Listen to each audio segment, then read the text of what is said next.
My head was splitting, and the air smelled of antiseptic. I cracked my eyes open to a stark white ceiling and the rhythmic drip of an A4 bag hanging from a metal stand. Fragments of a life I'd never lived flooded my mind like a tidal wave. Leo Vance, 22 years old, sole heir to the Vance family, one of the wealthiest dynasties in New York. A street racing accident had left him in a vegetative state for the last 6 months. And me? I was a 30-year-old corporate drone, literally worked to death by deadlines and a mortgage. Now somehow I was him. After the memories settled, the first thing I did was lift a hand to my face, then pinch my thigh. Hard. It hurt. This wasn't a dream. I'd actually been reborn. Not just with a silver spoon in my mouth. I'd been born in the damn owner's box of the entire stadium. In my last life, I'd been a slave to the 9 to 5, which was really an 8 to whenever they let me leave. My wildest fantasy was hitting the Powerball and retiring to a quiet little town somewhere. Now, in the strangest way possible, that dream had come true, magnified 1,000 times over. The Vance family fortune was a number so vast my old brain couldn't even process the zeros. In that moment, I felt no wild joy, only a profound, zen-like calm. Why would I ever strive for anything again? It was time to check out. Immediately, without a second thought. From this day forward, my life's purpose was simple: drink, play, and enjoy myself. I was going to experience every decadent luxury my previous life never could have imagined. Just as I was mapping out this glorious new future, the hospital room door swung open. A woman in a sharp power suit walked in, radiating an Arctic chill. Her features were flawless, but her face was a mask of icy indifference. Her eyes, sharp and analytical, swept over me with undisguised scrutiny and distance. Isabella Sterling, my fiancée, the CEO of Sterling Industries, known throughout the New York business world as the Ice Queen. Ours was a dynastic marriage, arranged by our families. The original Leo had been infatuated with her. She, in turn, despised him, viewing him as a worthless playboy who was good for nothing but spending money. "You're awake," she said. Her voice was as cold and lifeless as her expression. Yeah, I nodded. My calm reaction seemed to catch her off guard. A flicker of something, annoyance, surprise, crossed her face before her brow furrowed slightly. In her memory, the old Leo would have been like a peacock in mating season whenever she was around, preening and boasting about his latest sports car or ridiculous watch. "I'm here to discuss our engagement," she said, getting straight to the point. Her tone was absolute, leaving no room for argument. "Leo, this isn't working. As soon as you're discharged, I'll have my father speak to your grandfather. We're calling it off." She paused, waiting for the explosion. According to the usual script, I was supposed to fly into a rage, demand an explanation, beg her to stay. Instead, I let out a long, slow sigh. It was a sound of pure, unadulterated relief. This was perfect. I've been wondering how to deal with this inconvenient fiancé. A career-obsessed powerhouse was the natural enemy of a guy whose sole ambition was to become a professional couch potato. Forcing her to join my life of decadent laziness would be an insult to her. Forcing me to join her corporate crusade would be torture for me. Calling off the engagement was a gift from the heavens. "Sound good," I replied, my voice crisp. The entire speech Isabella had prepared seemed to get stuck in her throat. For the first time, genuine shock registered in her stunning eyes. She stared at me, searching my face for any sign that this was a joke, a ploy. "What did you say?" I said, "Sounds good." I repeated. To show my sincerity, I added, "Is there anything you need from my end? I can tell my grandfather it was my idea, that I'm not good enough for you." Now, Isabella was completely floored. She just stared, her look of appraisal shifting to one of deep confusion. She had to be thinking, is this the same Leo who was ready to die for me? Did that crash knock a few screws loose? She had no idea she was talking to a soul that was already in retirement mode. "Are you serious?" she asked, her voice tentative. "Of course," I said with a sincere nod. "You can't force these things. You're a brilliant woman with an incredible future, Ms. Sterling. I'm just a bum who plans on living off his trust fund. We're not a match. Ending it is the best thing for both of us." I meant every word. But to Isabella Sterling, my words took on an entirely different meaning. She studied my placid face, and her expression grew complex. A man who had been in a coma for 6 months, fresh from death's door, was facing a broken engagement not with anger or bitterness, but with calm acceptance. This was either a sign of total despair or a complete transformation. She clearly leaned toward the latter. She probably thought the accident had given me some grand epiphany, that I was no longer obsessed with her. She saw it as a move to reclaim my pride, a strategic retreat. "Leo, you don't have to play these games with me," she said. Her voice was still cold, but there was a new, almost imperceptible tremor of uncertainty in it. "My mind is made up." I was starting to get a little frustrated. "Lady, I'm not playing games. I genuinely want you to leave so I can get on with my new life." "You're overthinking it, Ms. Sterling," he sighed. "I just realized life is short. It's time to enjoy it. Relationships? Too much work. From now on, you go your way, I'll go mine. It's better for everyone." With that, I pressed the call button on the bedside remote. "Nurse, could you get my discharge papers ready? Oh, and also, could you book the Imperial Suite at Elysium for me tonight? I'm throwing a party." My voice wasn't loud, but it echoed clearly in the quiet room. The look on Isabella's face was priceless. She probably couldn't comprehend that a patient, moments after waking from a 6-month coma, wasn't asking for a physical exam, but was instead booking a night at the city's most extravagant and notorious private club. Her confusion curdled into pure disappointment, mixed with a tiny spark of curiosity she herself didn't notice. She thought I'd changed.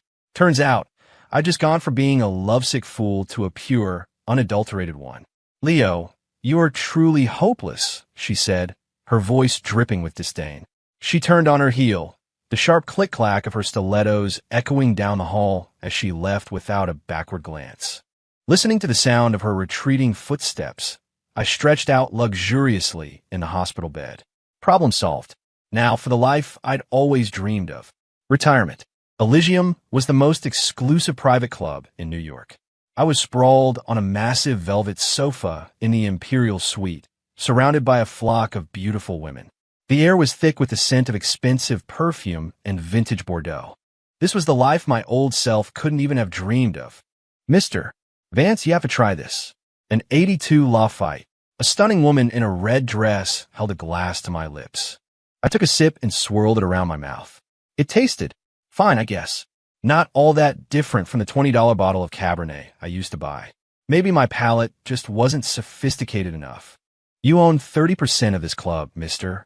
Vance." Another girl, I think her name was Mia, whispered beside me. "Anything you want from the cellar, I can have it brought right up." "Right? I'd forgotten.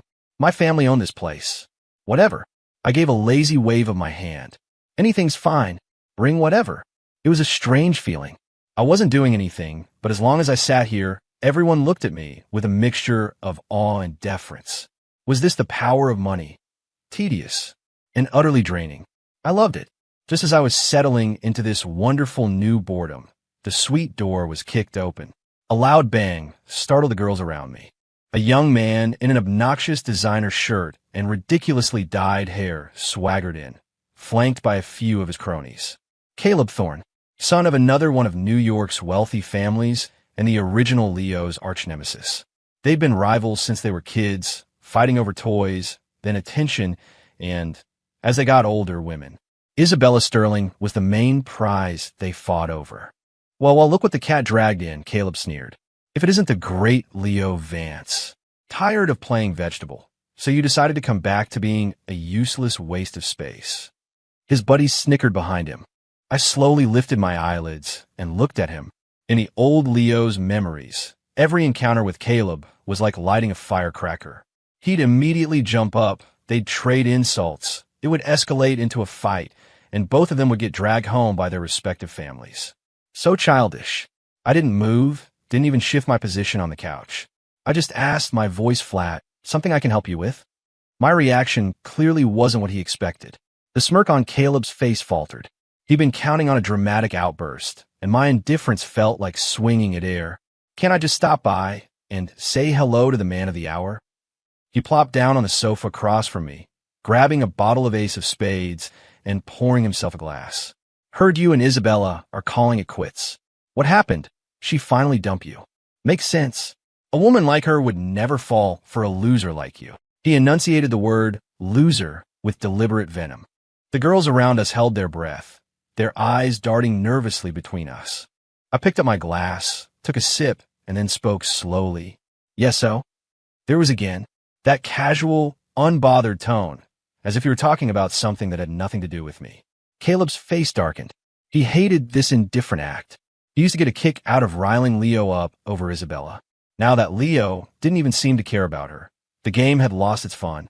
Who the hell do you think you're kidding with this act? Caleb slammed his glass on the table. Let me make this clear, Vance. Isabella is mine. A waste of space like you need to stay the hell away from her. I looked at his face, twisted with anger, and found it faintly amusing. First, I said, holding up a finger, she's the one who wanted to end it, not the other way around. I'm not interested in her. Second, I held up another finger. You like her? Great. Go after her. Why are you telling me? I'm not her father. And third, I put my glass down, leaned forward slightly, and met his eyes. This is my club. If you're here to spend money, you're welcome. If you're here to start shit, get out. My voice was quiet, but every word landed with perfect clarity. The entire suite fell silent. You could have heard a pin drop. Caleb was stunned. His cronies were stunned. The Leo Vance they knew was a hot-headed idiot. When did he learn to project this kind of pressure? That last line, so calm, held an authority that was impossible to ignore. What? What did you just say? Caleb asked, cupping a hand to his ear as if he hadn't heard. I couldn't be bothered to repeat myself. I gestured to the manager, standing nervously by the door. He scurried over, bowing respectfully. Mr. Vance, what can I do for you? Mr. Thorne here seems to have had a bit too much to drink, I said, nodding toward Caleb. Please escort him and his friends out. Elysium won't be serving them tonight. A bead of sweat trickled down the manager's forehead. On one side was his boss. On the other was the son of the Thorne family, who he also couldn't afford to offend. He hesitated for only a second before making his choice. Yes, Mr. Vance, he whispered into his radio. Moments later, a dozen burly security guards in black suits stormed into the room, surrounding Caleb and his crew. Mr. Thorne, if you please, the manager said, gesturing toward the door. His tone was anything but polite. Caleb's face turned a deep shade of purple. Getting thrown out of Elysium? If word of this got out, his reputation in the city would be shot. Vance, you wouldn't dare, he roared, pointing a trembling finger at me. I simply leaned back into the sofa, raised my glass to him in a mock toast, and drained it in one go. I didn't even grant him another look. The utter dismissal was more infuriating than any insult. We're leaving. Caleb finally conceded, knowing he couldn't win a fight on Vance family turf. He shot me one last venomous glare and retreated with his posse, his tail between his legs. The suite returned to its previous state of calm. The way the girls looked at me had changed completely. Their fawning deference had been replaced by a mixture of worship and awe. Mr. Vance, that was incredible, Mia breathed, her eyes sparkling. Incredible. I just thought he was loud and was ruining my retirement. The easiest way to deal with a minor annoyance is with overwhelming, decisive force. It saves you the trouble of having to talk to them. What I didn't know was that the entire scene had been witnessed by someone standing at the end of the corridor. Isabella Sterling had been at Elysium for a business meeting. It had just wrapped up when she heard that Leo Vance and Caleb Thorne were about to clash in the Imperial Suite. She had instinctively walked over, curious to see what new embarrassing spectacle Leo would make of himself. Instead, she saw something that shook her to her core. There was no rage, no shouting match, no pathetic brawl like two children fighting in a sandbox. There was only a calm, effortless control, a sense of a master completely in command of his domain. He hadn't even stood up. With just a few words and a flick of his wrist, he had sent the arrogant Caleb Thorne scurrying away in humiliation. That wasn't the bearing of a fool. It was the absolute, unshakable authority of a predator toying with his prey. He had truly changed. Standing in the shadows, Isabella watched the man who had just sunk back into the sofa, surrounded by beautiful women. For the first time, the ice in her gaze began to melt, replaced by a deep, powerful curiosity that even she didn't fully comprehend. What in the world had happened to this man? After 2 days of recuperating at Elysium, I got a call from my grandfather summoning me back to the family estate. The Vance estate was a sprawling, multi-acre compound in Greenwich, Connecticut, a fortress of old money and ivy-covered stone, protected by layers of private security. When I walked into the main house's grand library, it was already filled with people.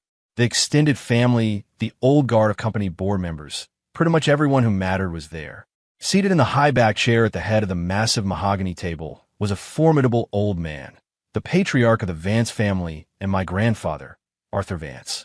Standing beside him was a middle-aged man, my second uncle, Richard Vance. My own father had died young. For years, Uncle Richard had been circling the CEO position like a vulture. The original Leo, being a complete screw-up, had given him plenty of ammunition. Today's little gathering was clearly an ambush aimed at me. "Leo, you're here. Have a seat," Arthur said, a faint, warm smile on his face when he saw me. I nodded and dropped into a vacant chair. The second I sat down, Uncle Richard launched his attack, his face a mask of feigned concern. "Arthur, I don't mean to overstep, but we need to talk about Leo. The boy just gets out of the hospital, and instead of resting, he's out all night at Elysium, causing a scene. He threw Caleb Thorne out over some woman. Do you have any idea how this could affect our business with Thorne Industries?" As soon as he finished, several board members chimed in. "He's right, Mr. Vance. We have several major projects with the Thornes. This was reckless. Leo is still too young. He doesn't think about the consequences.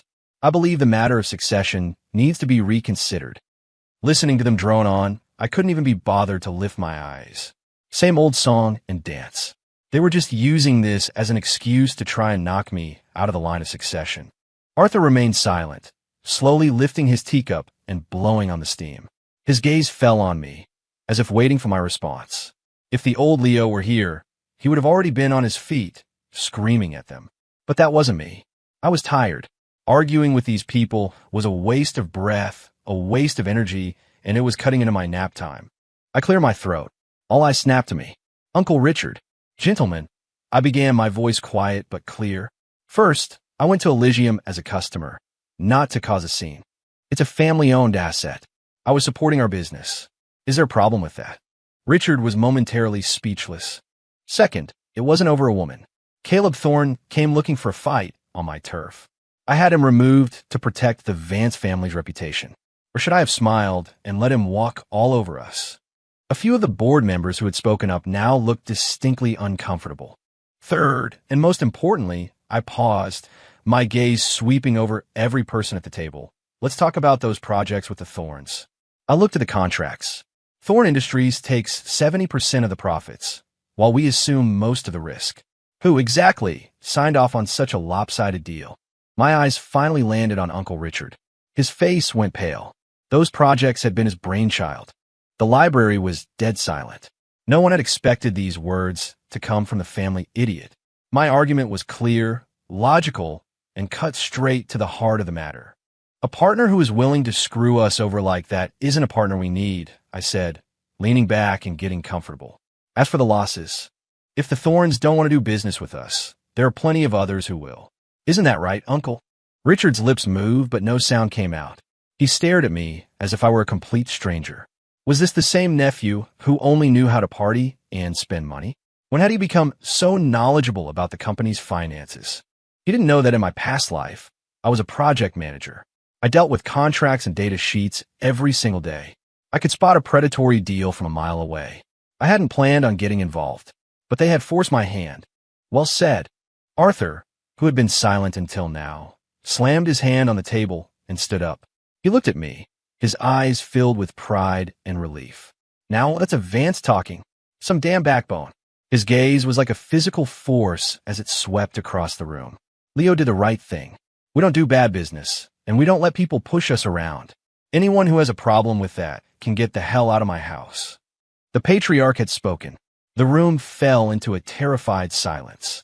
Uncle Richard and the board members who had been so vocal just moments before now stared at the floor, not daring to utter another word.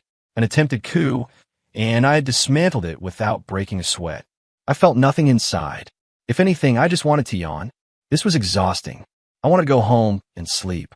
After the meeting, Arthur asked me to stay behind. In his study, he poured me a cup of tea himself. Leo, you've grown up, he said, his voice thick with emotion. That accident, it changed you. I took the cup and said nothing. What could I say? That his grandson was gone, and I was just an imposter? I used to worry all the time, Arthur sighed. If something were to happen to me, this entire empire would fall into your hands, and I was afraid those vultures would tear you apart. Now, I'm not worried anymore. He opened a drawer and slid a folder across the desk to me. This is a stock transfer agreement for 10% of the company's shares. Sign it. As of today, you are the second largest shareholder in Vance Industries. I glanced at the document, and my eye twitched. 10%. Given the current market cap of Vance Industries, how much was that? How many zeros were we talking about? In my last life, I'd never even seen $1 million in one place. Now he was just handing this to me? Grandfather, Take it. Arthur's tone was non-negotiable. You've earned it. Your performance in that meeting today showed everyone that you, Leo Vance, have the skill and the right to inherit everything this family has built. He thought I was just being modest. He had no idea I genuinely didn't want it. Shares? A major shareholder. That meant responsibility. Board meetings. Financial reports. Putting out fires. It was the complete antithesis of my life plan. I just wanted to be a trust fund kid who got a monthly allowance, not some damn CEO. An expression of pure agony crossed my face. To Arthur, it looked like I was overwhelmed with the gravity of the responsibility, my heart filled with a mixture of excitement and trepidation. It's all right, son. Don't feel pressured, he said, clapping me on the shoulder. The future of this family is in your hands now. Me? I looked at his expectant eyes, then at the stock agreement on the table, which suddenly felt like it weighed 1,000 pounds. My dream of a peaceful retirement was drifting further and further away. In the end, I signed the papers. I had no choice. The look in the old man's eyes made it clear that refusing would be a grave insult to him and the entire Vance family. Holding that portfolio felt more exhausting than closing a multi-million-dollar deal in my previous life. Leaving the estate, I had the driver take me straight back to my penthouse in the city. The moment I walked in, I threw myself onto the enormous, cloud-like bed and refused to move. Being a corporate titan was too much work. Being a bum was so much better. As I was trying to empty my mind, my phone rang. It was an unknown number. I answered it on speaker and tossed it on the bed beside me. Hello, it's me. A cool, female voice came through the speaker. Isabella Sterling. I froze for a second. What did she want? Was the annulment agreement ready already? Ms. Sterling. To what do I owe the pleasure? My voice was lazy. There was a pause on the other end. Where are you? Home. Sleeping. Isabella seemed to be at a loss for words again. She probably couldn't fathom why anyone would be sleeping in the middle of the afternoon. I heard you killed the deal with Thorn Industries, she said, cutting to the chase. News traveled fast. Wouldn't say I killed it. Just pointed out the facts, I said with a yawn. Leo, do you know how important those projects were to the Thorn's cash flow? There was a strange note in her voice I couldn't quite place. No, and I don't want to know, I said, rolling over. That's their problem, not mine. Another long silence. I could almost picture her on the other end, brow furrowed, thinking, why doesn't this man react like a normal human being? After a moment, she spoke again, her voice tinged with a complex emotion I couldn't quite decipher. You did the right thing. Huh, I thought I might have misheard her. The Ice Queen was complimenting me? Those deals were predatory. The Thorns are in a tight spot financially, and they were trying to use Vance Industries as a piggy bank to bail them out. By exposing it, you cut them off at the knees and saved your company a major headache. I was starting to get it. So I had accidentally done the right thing, but my only motivation had been to shut up my annoying relatives so I could get back to my nap. Oh, I said, my voice flat. I'm working on a new clean energy venture, Isabella said, shifting gears. It has massive potential, but I need a major investor to get it off the ground. Is Vance Industries interested? I shot up in bed. What? A business proposal? Lady, are you confused? I'm a useless bum. You're pitching a business deal to me? Not interested, I said without a moment's hesitation. You gotta be kidding me. I didn't even want to go to my own company's meetings, and now you want me to get involved in yours? Don't be so quick to refuse, Isabella said, as if she had anticipated my reaction. If this project succeeds, The annual return on investment will be at least 30%. More importantly, it would allow Vance Industries to pivot and modernize its entire portfolio. She was laying it on thick, throwing around a lot of buzzwords that I didn't understand, but that sounded impressive. Stop! I cut her off. Ms. Sterling, you're talking to the wrong guy. You should be pitching this to our CEO, or my grandfather, or even my uncle. Me? I'm just the guy who cashes the checks. I'm not interested in making money. It was the honest-to-God truth. Money was just a number to me now. A few more zeros wouldn't change my daily routine of eating, drinking, and doing nothing. But to Isabella, it sounded like the ultimate flex. A businessman who wasn't interested in making money? Impossible. The only logical explanation was that he was testing me. He was testing my project to see if it was worthy of his attention. This man's mind games were on another level. Isabella took a deep breath, forcing herself to remain calm. Leo, I'll admit, I underestimated you, she said, her voice taking on a serious tone for the first time. I want to apologize for my previous attitude. This project is incredibly important to me and to Sterling Industries. I hope we can partner on this. You and the Vance family. She had used the words apologize and hope. Coming from her, that was unthinkable. I was getting a headache. What was going on? I was acting as useless as I possibly could. So why did everyone think I was some kind of mastermind? Did everyone in this world have an overactive imagination? Tell you what, I said, tired of arguing and looking for an easy way out. Send the proposal to my email. I'll take a look. My plan was simple. Get her off the phone, ignore the email, and in a few days, tell her I wasn't interested. Easy. Painless. Great. Isabella agreed immediately, a hint of excitement in her voice. I'll send it right over. I'll meet you tomorrow at 10 a.m. at the coffee shop downstairs from my office. We can discuss it in person. And before I could refuse, she hung up. I stared at my phone, completely bewildered. Hold on. When did I agree to meet you in person? I said I'd take a look. This woman didn't take no for an answer, did she? I tossed my phone aside in frustration. My peaceful, lazy retirement was once again under serious threat. The next morning, I woke up whenever I felt like it. Sunlight was streaming into the room. I glanced at my phone. 9:50 a.m. I had several missed calls, all from Isabella, and a single text message. I'm here. I tossed the phone back on the bed, rolled over, and tried to go back to sleep. A meeting? To hell with that. Nothing was more important than sleep. But as soon as I closed my eyes, an image of Isabella's icy face floated into my mind.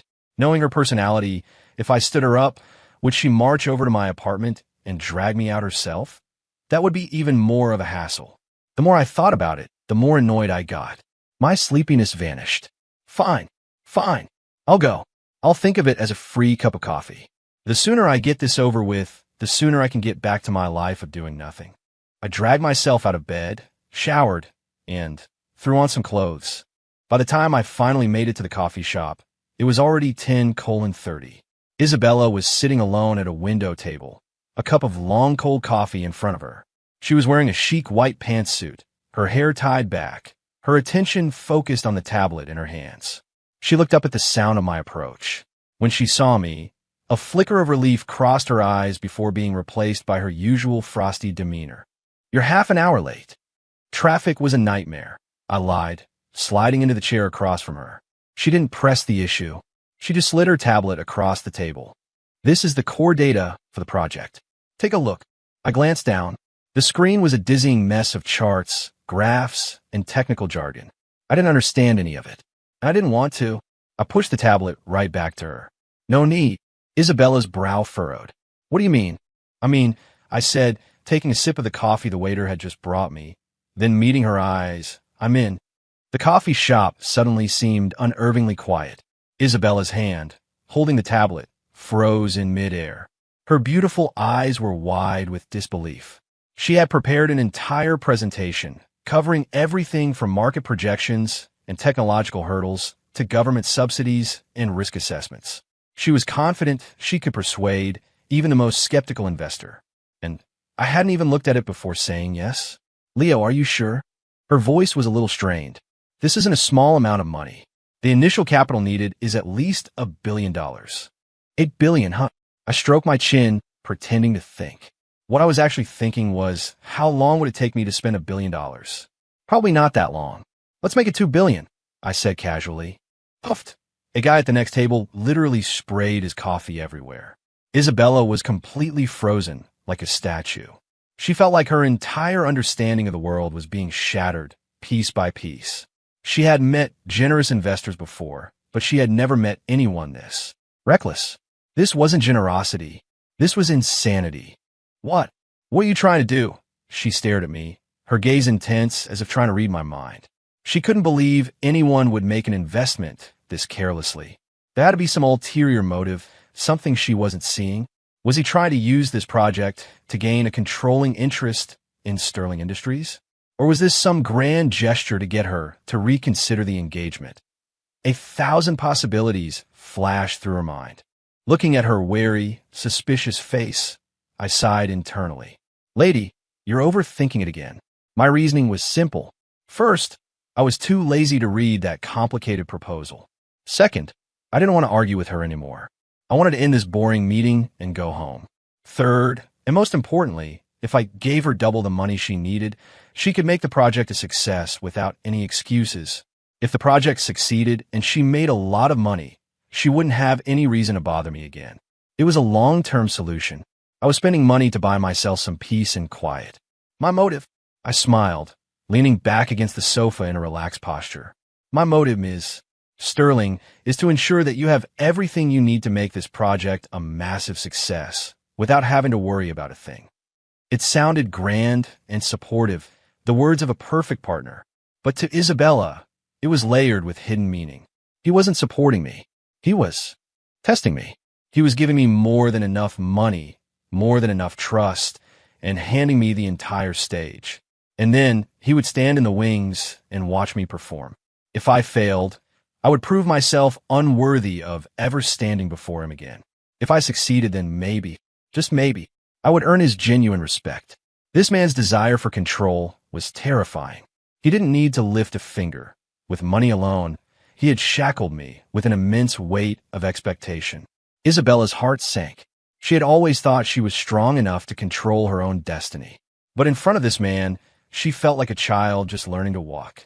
Fine, she said, taking a deep breath, her eyes regaining their focus. I won't let you down. She put away her tablet and stood up.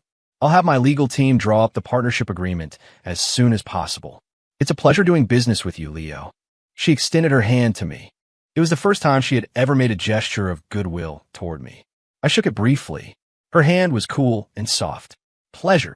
As I watched her walk away, her back still perfectly straight, I couldn't help but feel like she was now carrying some immense burden. Must be my imagination. I finished my coffee, stood up, and prepared to head home to continue my grand retirement. What I didn't know was that our little meeting had been photographed by the paparazzi, and the story, complete with wild speculation, was already spreading like wildfire through New York's high society. The headline read, "The Comeback of the Century? Vance airdrops $2 billion to win back the Ice Queen's heart." Below it were a series of photos. The first was of me pushing the tablet back to her. The caption, "Leo Vance, the money doesn't matter. You do." The second was of me leaning back on the sofa, looking at her with a lazy confidence. The caption, "The gaze of a king."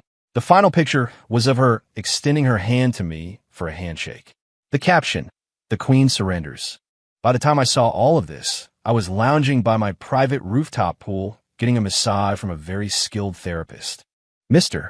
Vance, you're officially the most eligible bachelor in New York," the girl handing me a fruit platter said, her eyes shining with adoration.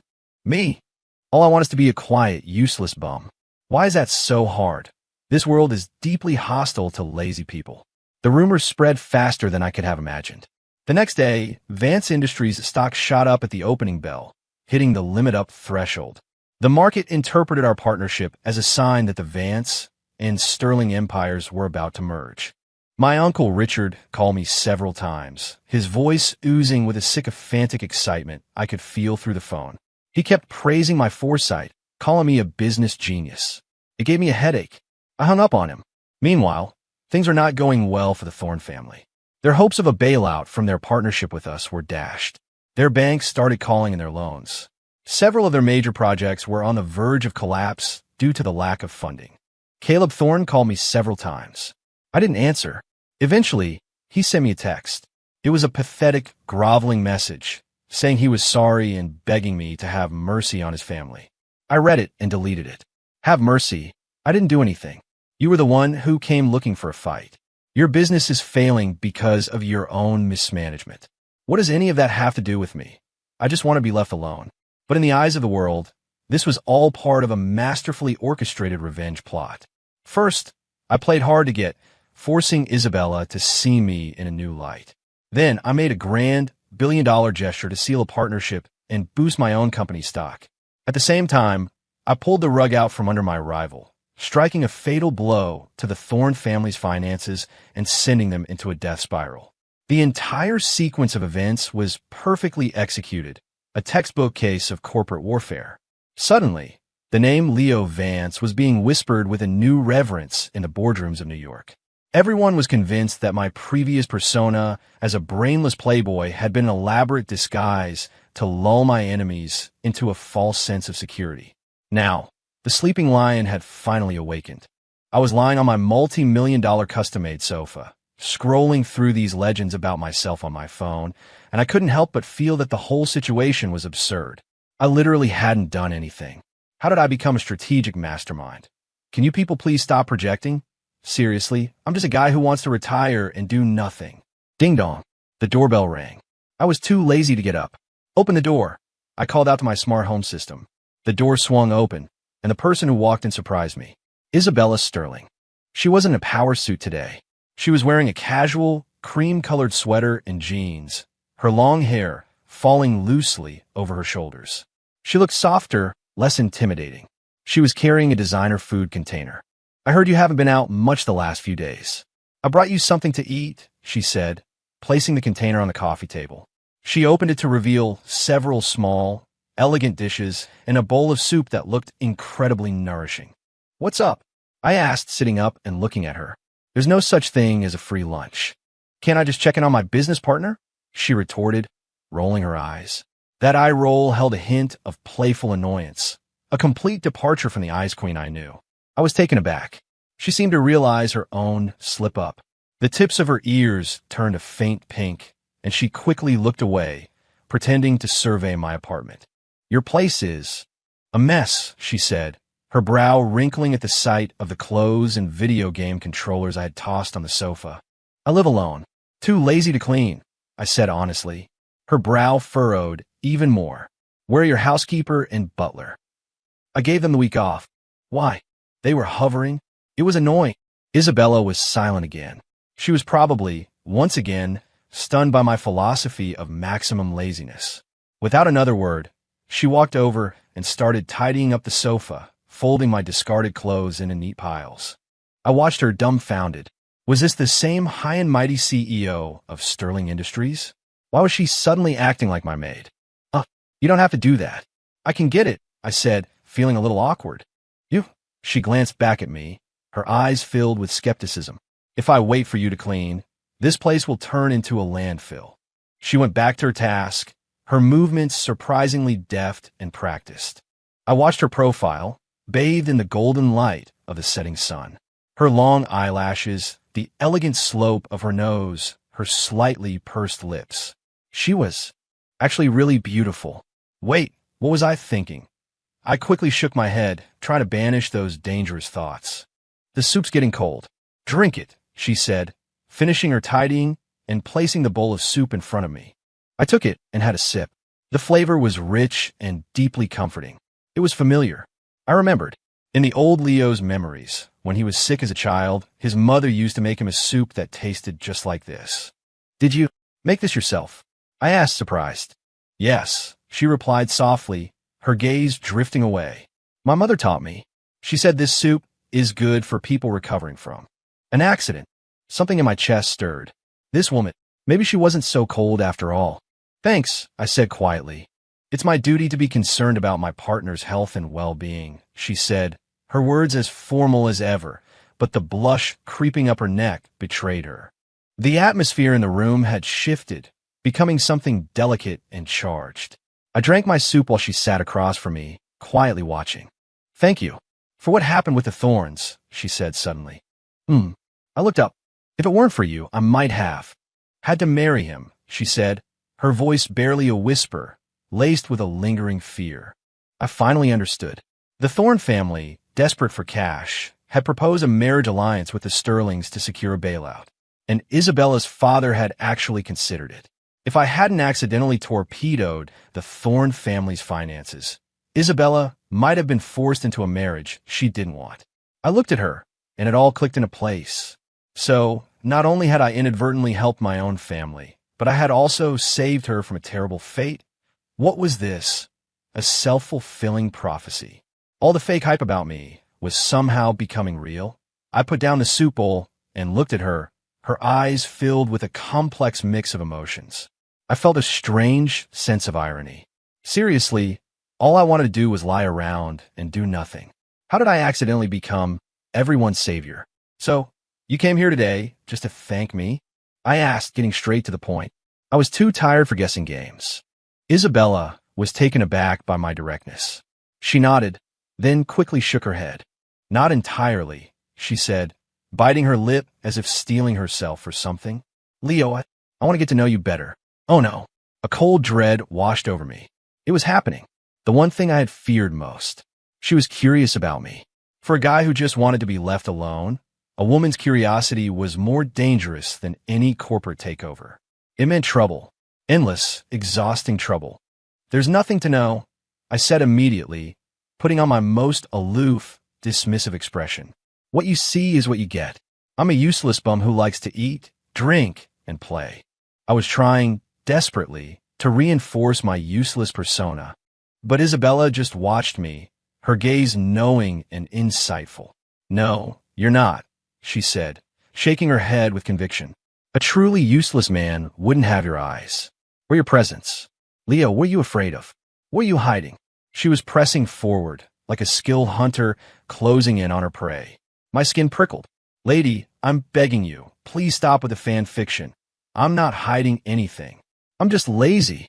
Looking at her determined face, I knew I had to give her a plausible explanation, or she would never let it go. My mind raced, searching through the plots of all the billionaire romance novels I'd ever vaguely heard of. Got it. I took a deep breath, leaned back, and let myself sink into the sofa, striking what I hoped was a profoundly mysterious pose. I lifted my gaze, making my eyes look deep and weary. I lowered my voice by an octave, infusing it with a world-weary gravitas. Isabella, do you have any idea what it's like to be at the top of that mountain? She was stunned into silence. You see the glamour, but you don't see the treacherous currents beneath the surface.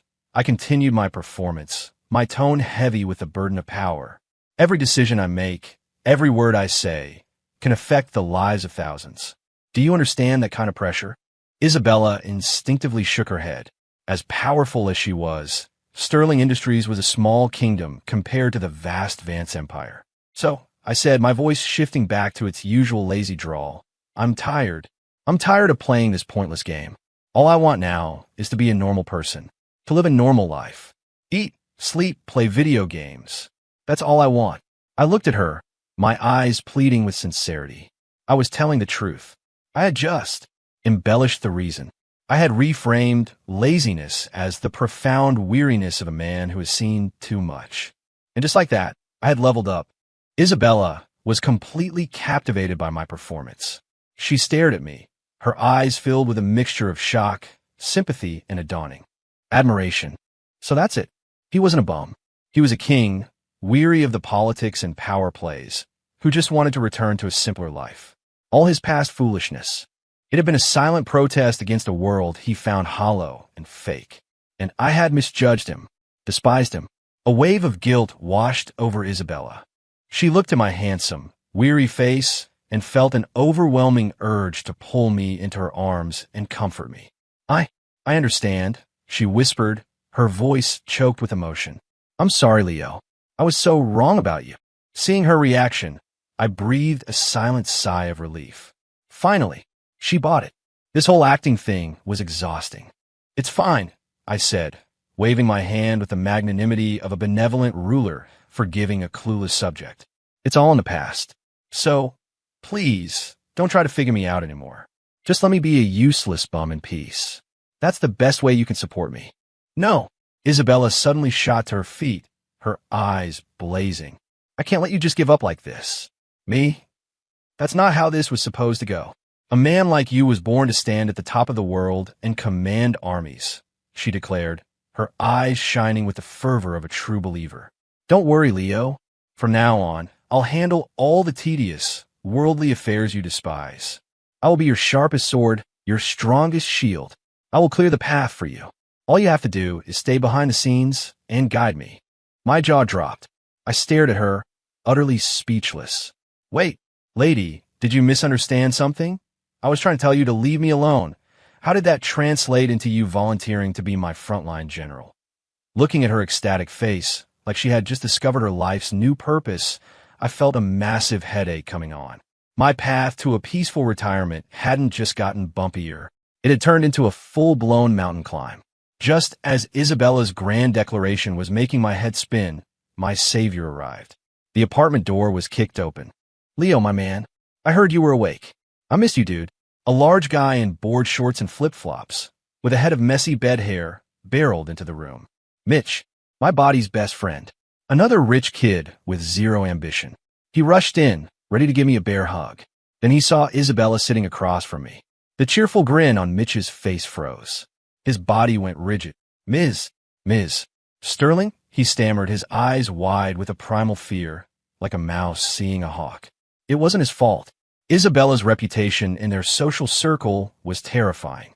Mitch, Isabella said, her Ice Queen persona snapping back into place as she gave him a curt nod. Am I interrupting something? Mitch shrank back, already trying to retreat. Not all. Your timing is perfect, I said quickly, grabbing him and pulling him down onto the sofa next to me. If someone didn't intervene, I was afraid Isabella was going to swear a blood oath right then and there to conquer the world in my name. What's up? I shot him a meaningful look. Mitch might be a screw-up, but we'd known each other since we were kids. He got the message. He cleared his throat and launched into his performance. Ahem, Leo, my man. I heard you were back in action. It's been too long since we hit the road. What do you say? A run up the Serpent's Pass tonight? I got a new Bugatti. I'll even give you a 30-minute head start. The Serpent's Pass.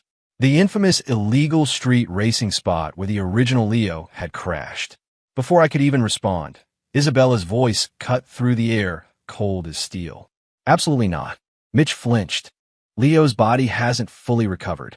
He is forbidden from engaging in such dangerous activities, she said, looking at me with an expression that was less a suggestion and more a royal decree. Me? Was she my warden now? Okay. No racing, Mitch said, his eyes darting around. He tried a different tactic. Hey, Leo, I heard the Dynasty Club just flew in some new talent from Europe. All top shelf. How about we go check it out? He finished with a suggestive wink, a classic you-know-what-I-mean gesture. I wanted to kick him out of my apartment. Were you trying to save me or get me killed? As expected, the temperature in the room dropped another 10 degrees. Isabella's gaze was like a laser beam, fixed on Mitch's face. Leo is now my business partner. I would appreciate it, Mitch, if you would refrain from inviting him to such unsavory venues. It reflects poorly on his image. Mitch's chubby face fell. But Ms. Sterling, this is what Leo always liked to do, he mumbled. That was the past, Isabella said, her tone final. He's different now. Mitch stared at me, then at Isabella, his face a mask of utter confusion. He clearly felt like he'd missed a few crucial episodes of the show. All right, you should probably get going, I said, shooing him away. If he stayed any longer, I was pretty sure I'd be facing some kind of punishment later tonight. Even though there was nothing official between Isabella and me, she was radiating a powerful, displeased wife vibe that was incredibly intimidating. Okay, Mitch said, looking relieved. He practically scrambled out of the apartment. The room was quiet again. It was just me and Isabella. The atmosphere was even more awkward than before. Leo, I need you to understand, Isabella said, looking at me seriously. You're no longer a simple trust fund kid who can do whatever he wants. Your every action reflects on the Vance name. You have a responsibility to... Stop! I cut her off again. I looked at her, feeling a deep sense of exhaustion. Isabella, have you forgotten? We're no longer engaged. I reminded her. She froze, and a flicker of hurt crossed her eyes. We are business partners. Nothing more, I continued. You have no right to interfere in my personal life. I was stating a fact. I was trying to get her to see the boundaries, to stop trying to manage every aspect of my life. But to her, my words meant something else entirely. He's pushing me away. He's drawing a line in the sand. He still blames me. He blames me for how I treated him before. All of this, helping me, investing in my company, is not because he has feelings for me. It's just his sense of kingly noblesse oblige. A sudden, sharp pang of frustration and injustice shot through Isabella's heart. Why? Before, I was the one who didn't want you. Now, when I finally want to get close to you, the one pushing me away, a stubbornness she had never felt before rose up inside her. I won't give up, Leo Vance. You used to chase me. Now, it's my turn to chase you.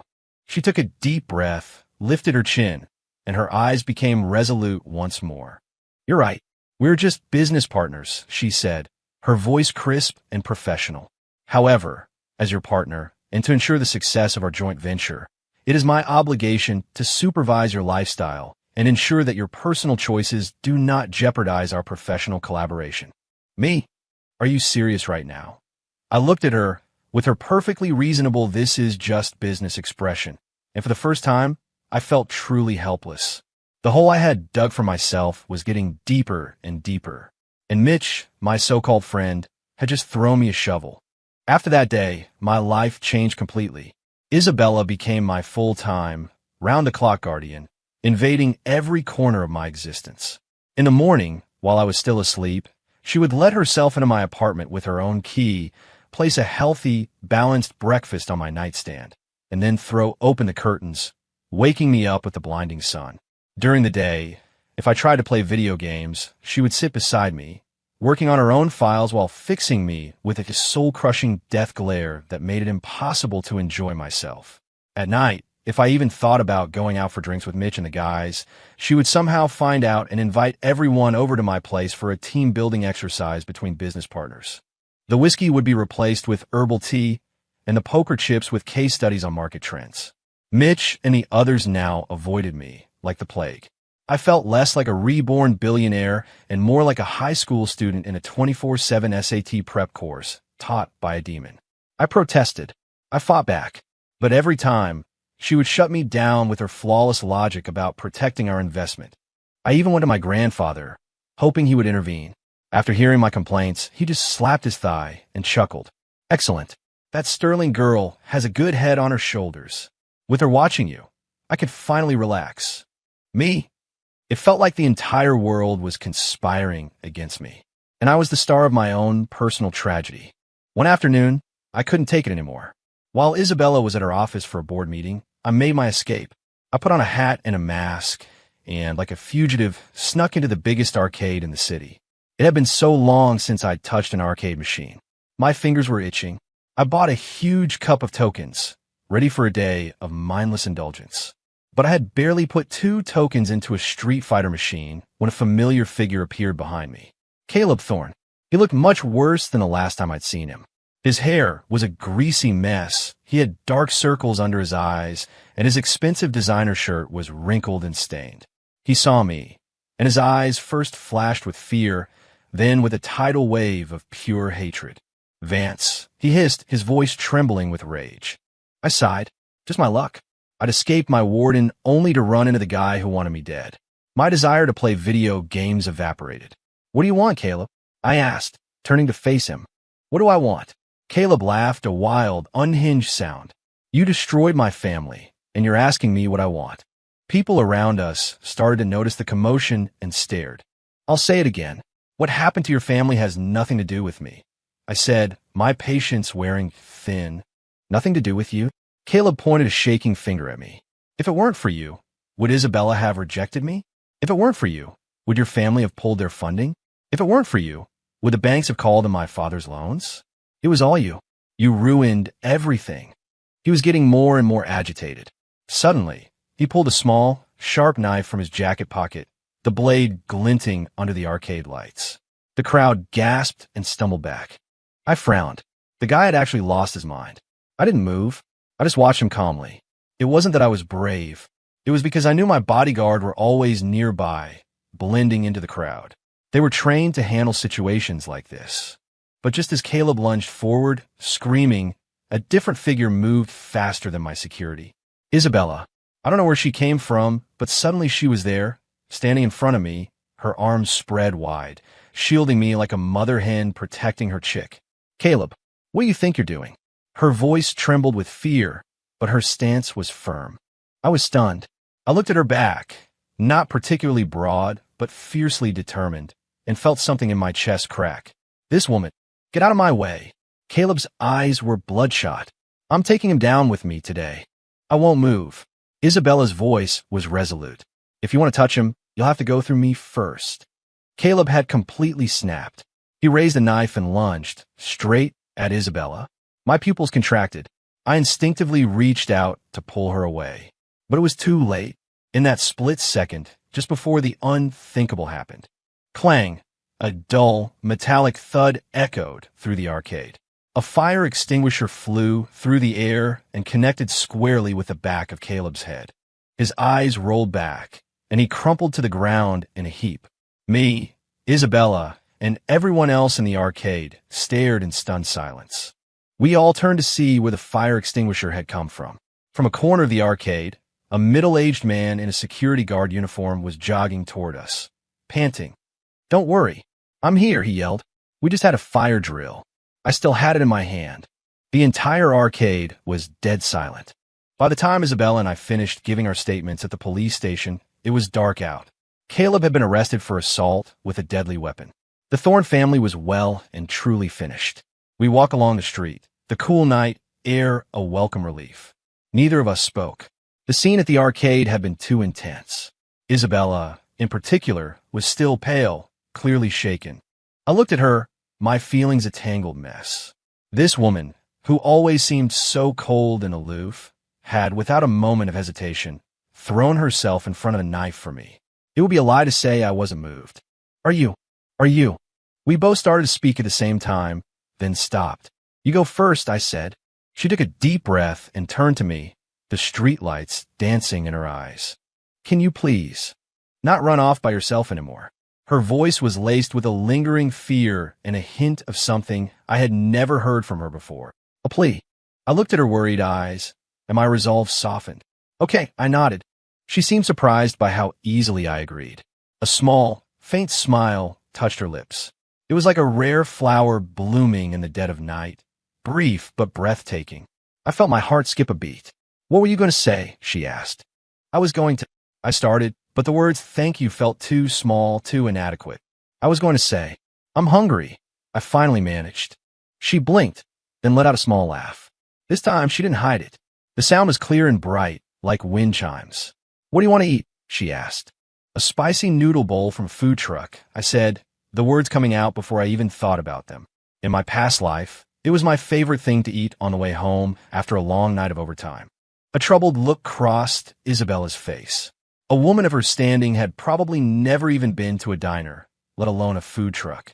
If it's not your thing, we can do something else, I said. Who said it's not my thing? She said, puffing out her chest as if accepting a challenge. Let's go. My treat. And so, a strange scene unfolded at a small, bustling night market. A woman in a five-figure designer outfit and a man in a simple t-shirt sat at a small, greasy plastic table. Between them was a steaming bowl of spicy noodles. Isabella stared at the red, oily broth as if she were about to drink poison. She picked up her chopsticks, gingerly selected a piece of bok choy, hesitated for a long moment, and then carefully placed it in her mouth. And then, her eyes slowly lit up. This is delicious, she said, looking at me with genuine surprise. I just smiled and went back to my own bowl. Watching her go from cautious apprehension to happily slurping down noodles without a care in the world, I suddenly thought that this version of her was far more appealing than the untouchable Ice Queen. After we ate, I drove her home. She lived in another exclusive, gated community, with even tighter security than my own. The car stopped in front of her gate. This is me, she said, undoing her seatbelt. Thank you. For the noodles. I should be thanking you, I said, looking at her. You were willing to take a knife for me. Her face instantly flushed a deep red. I was just protecting my business partner's safety, she said, her voice stubborn.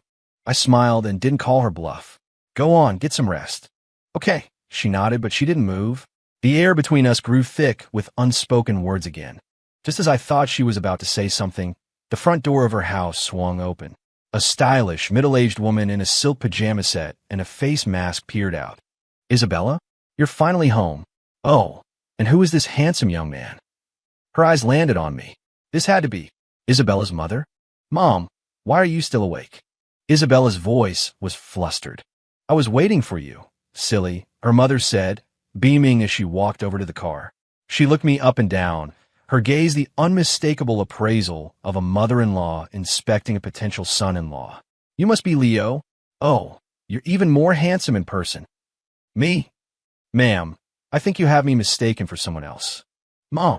Isabella's face was now the color of a tomato.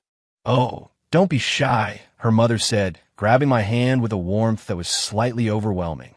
Leo, come in, come in. I made some bird's nest soup. She started to pull me toward the house. I shot a desperate, pleading look at Isabella. Isabella shot a death glare at her mother, then gave me a look that clearly said, You're on your own. Me? What is with these people? My life was spiraling in a direction I had absolutely no control over.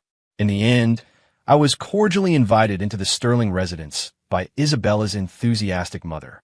The house was different from the Vance estate's imposing grandeur. It was elegant and warm, filled with personal touches. Isabella's father, a distinguished-looking man, was watching the financial news in the living room. He gave me a brief nod, a silent acknowledgement, but her mother was a force of nature. She held my hand and barraged me with questions, from my zodiac sign to my favorite foods. I'm pretty sure she was a step away from asking my inseam measurement. I felt my scalp tingle with stress, sipping the soup she had forced on me while giving vague, non-committal answers. Isabella tried to rescue me several times, but was silenced with a single look from her mother. Leo, our Isabella has been spoiled since she was a little girl. She has a bit of a temper. When you two are together, you'll have to be patient with her, she said, patting my hand earnestly. I nearly choked on my soup. Ma'am, we called off the engagement. Did you forget? Mom. Isabella finally couldn't take it anymore and pulled her mother aside. What are you talking about? Leo and I are just business partners. Business partners? Do business partners come home together in the middle of the night? Her mother had an I-know-everything expression on her face. Don't lie to me. I heard all about what happened with that Thorn boy this afternoon. If it weren't for Leo, who knows what would have happened to you? She walked back over to me and clapped me on the shoulder. You're a good boy. From now on, you'll take care of Isabella. I think you two should get married as soon as possible. Me? Isabella. We looked at each other, a shared sense of profound helplessness in our eyes. What was even happening anymore? After finally placating her mother, Isabella and I escaped to the second-floor balcony. The cool night breeze was a welcome relief. I'm sorry, Isabella said, her head bowed, her voice as quiet as a whisper. My mom. She's just like that. It's fine. She's charming, I said. And it was true. She was terrifyingly enthusiastic, but you could tell she adored her daughter. Leo, she said suddenly, lifting her head to look at me, her eyes serious. Can we really not start over? She had finally asked the question. I looked at her. Her eyes were no longer cold or guarded. They were filled with a fragile hope and a vulnerability I had never seen before. She looked like a lost, wounded animal, yearning for a little warmth. My heart softened again. What was I supposed to say? Tell her the truth? That I wasn't the man she thought I was? That I was just a stranger inhabiting his body? That any connection we had formed was accidental, a byproduct of my desire to be left alone? That would be too cruel. But if I didn't tell her, if I let this continue, was that fair to her? I fell silent. It was the first time since my rebirth that I felt truly conflicted. Is it because you still blame me? My silence made the light in her eyes begin to fade. No, I shook my head. Then what is it? She pressed. I looked at her, took a deep breath, and decided to lay my cards on the table. Isabella, what if I told you that? I'm not the same Leo Vance you used to know. Would you still want this? It was the truth, but it was a truth she could interpret in her own way. To her, It would sound like I had completely shed my past, becoming someone new and unfamiliar. How would she choose? Would she choose the memory of the old Leo she knew and despised, or this new Leo who intrigued and attracted her, but was a complete stranger? I was giving the choice back to her. Isabella stared at me, silent for a long, long time. So long that I thought she was going to turn and walk away. But she didn't. She just held my gaze, and then, slowly, a smile spread across her face. It was more radiant than any smile I had ever seen from her. "I choose the man you are now," she said, each word clear and deliberate. "I don't care who you were before, and I don't care what you might become. All I know is that the Leo Vance standing in front of me now is the one who shielded me from danger, who took me to eat spicy noodles from a food truck, who gave up his reckless habits because I asked him to." As she spoke, her eyes began to well up with tears. "The man I've fallen for is you." Then, before I could react, she stood on her tiptoes and pressed her lips against mine. The kiss was soft and cool, yet it sent a searing heat through my entire body. My mind went completely blank. I don't know how I left the Sterling house. By the time I came to my senses, I was in the car on the way home. I could still feel the ghost of her lips on mine. I touched my mouth, feeling like I was in a daze. Did I just get kissed by the Ice Queen who once couldn't stand the sight of me? This whole story was getting a little too surreal. Back at my penthouse, I collapsed onto my bed, my thoughts a tangled mess. What should I do? Accept her. But all I had ever wanted was a quiet, lazy life. Relationships, marriage, emotional maintenance. It all sounded exhausting. It was too much trouble. But refuse her after seeing the hope and love in her eyes? How could I be the one to extinguish that light? I ran my hands through my hair in frustration. This was by far the biggest problem I had faced since being reborn. The next day, for the first time in my new life, I couldn't sleep. Sporting 2 dark circles under my eyes, I watched as Isabella arrived at my door at her usual time, a bag with a fresh, home-cooked breakfast in her hand. When she saw me, she blushed slightly and looked down. "Morning." The atmosphere was more awkward than it had ever been. We ate in silence. After breakfast, instead of staying to supervise me, she stood up to leave. "I have to get to the office." "Okay." She walked to the door, put on her shoes, but hesitated with her hand on the doorknob. With her back still to me, she spoke, her voice soft and trembling slightly. "Leo, about last night. You don't have to feel pressured. I wanted you to know how I feel. You can take your time to think about it. I'll wait, as long as it takes." Then she opened the door and practically fled. I watched her hurried retreat, a storm of emotions swirling inside me. This woman, she had given me all the exits and left herself with nowhere to go but a lonely corner, waiting.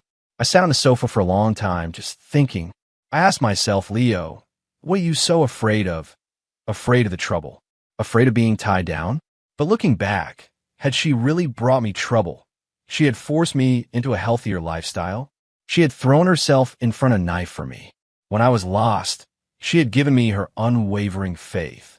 She was like a brilliant, blinding light that had forced its way into the quiet darkness of my lazy existence. At first, it was annoying. It was intrusive. But now, I think I had gotten used to it. Maybe I even needed it. I thought about my past life. All alone in a huge city. Going to the hospital alone when I was sick. Eating takeout by myself on holidays. That bone-deep loneliness. Did I really want to go through that again? No, I didn't. And with that realization, everything became clear. I picked up my phone and called Mitch. "Yo, Leo, what's up? And if your girl is there, I swear I'm not trying to get you in trouble." Mitch's voice was wary. "Shut up, idiot," I laughed. "I need a favor. Get my new yacht down to the marina. And I need the most ridiculously romantic setup you can imagine. Roses, balloons, candles. The cheesier the better." "Whoa, dude, are you proposing?" Mitch sounded utterly shocked. "Just do it. And don't ask so many questions." I hung up and immediately dialed another number. Isabella's. She answered right away. "Hello." Her voice was cautious. "Are you free tonight?" I asked. "Yes, I am. Meet me at the marina at 7. I'm taking you somewhere." "Okay." At 7 o'clock sharp, I pulled up to the marina in my flashiest Lamborghini. Isabella was already there, waiting. She was wearing a simple white dress. The sea breeze caught her hair, and she looked like a painting. "Get in," I drove her to the private yacht slips. When she saw the massive super yacht, decorated with thousands of roses and fairy lights until it looked like a floating castle from a dream, she stopped dead in her tracks. Mitch and a small crew were putting the finishing touches on everything. He saw us, gave me a sly thumbs up, and then discreetly ushered his team away. I took her hand and led her onto the yacht. Leo, she started, her eyes already welling up. I didn't say anything. I just led her to the center of the deck. I took a small velvet box from my pocket, got down on one knee, and opened it. Inside was a diamond ring that glittered like a captured star. Isabella Sterling, I said, looking up at her. I'm a lazy, difficult person. My only goal in life is to do as little as possible. She looked down at me, tears streaming down her face, but a smile was blooming on her lips. But I continued, if I have to live this life, I think it would be a lot more interesting with you in it. So, would you be willing to waste the rest of this boring, pointless life with me? I didn't ask her to marry me. I asked her to waste her life with me, because that was the truest thing I could offer. She looked at me, crying and laughing at the same time, happier than I had ever seen her. She nodded vigorously. I would. I smiled and slid the ring onto her finger. Then I stood up and pulled her into my arms. Behind us, the lights of the New York skyline glittered. The only sounds were the gentle lapping of the waves and the whisper of the wind. And in my arms, I held my whole world. Maybe this was what true retirement felt like. Not being alone, but being useless together.